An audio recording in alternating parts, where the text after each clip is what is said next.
श्री परमहंस देवाय नमः।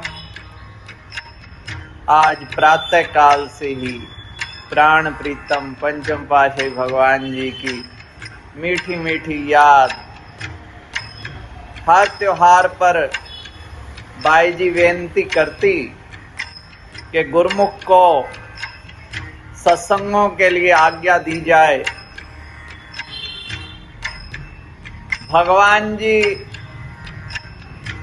का वात्सल्य प्रेम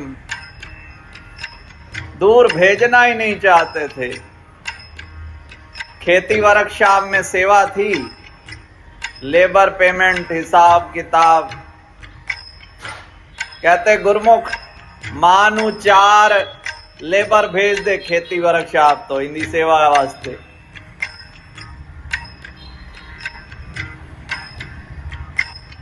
फिर फरमाया तेरे को दुनियादारी की तो कोई समझ है नहीं। भाई जी ने जब कहा कि सत्संग लेबर कैसे करेगी, भजन सत्संग, तो भगवान जी हंसने लगे। हाँ, भजन सत्संग तो आते हैं इसको, पर दुनियादारी की बिल्कुल समझ नहीं है, व्यवहारिक ज्ञान नहीं है।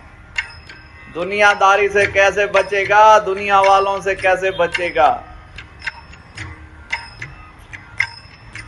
मैं बेनती की भगवान जी मैं तो बचा ही नहीं। भगवान जी ने आजाद स्वामी बना दिया है, अब मैं को क्या बचाना और किसकी चिंता करनी। जब मैं था तब हरि नहीं, अब हरि हैं मैं नाही। प्रेम गली अति साकरी, या में दो ना समाई।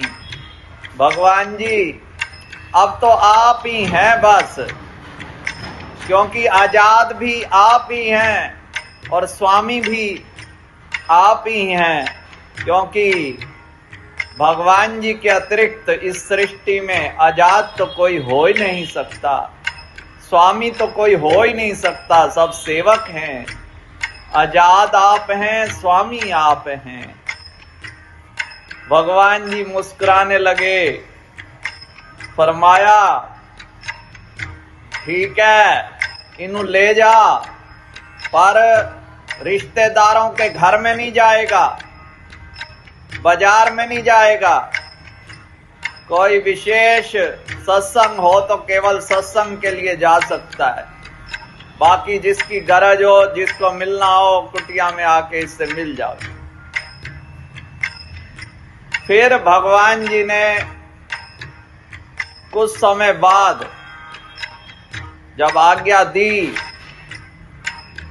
तो यहाँ गुरुग्राम के दंत चिकित्सक डॉक्टर PS बावा भगवान जी की निजी सेवा किया करते थे। भगवान जी की सेवा में पहुंचे तो भगवान जी ने फरमाया, पूछताछ की गुरुमुख के बारे। तो डॉक्टर जी ने कहा वो तो कुटिया से बाहर ही नहीं निकलते, बस कुटिया में ही अपना आरती पूजा सेवा सत्संग। भगवान जी ने कहा यही तरीका है उत्तम कुटिया में निवास का, हमने ही उसे आदेश दिया था। और भगवान जी ने बहुत सारा आशीर्वाद, प्रसन्नता और प्रसाद देकर डॉक्टर जी को, आजाद स्वामी को निहाल किया। श्री परमहंस शरणम गच्छामि।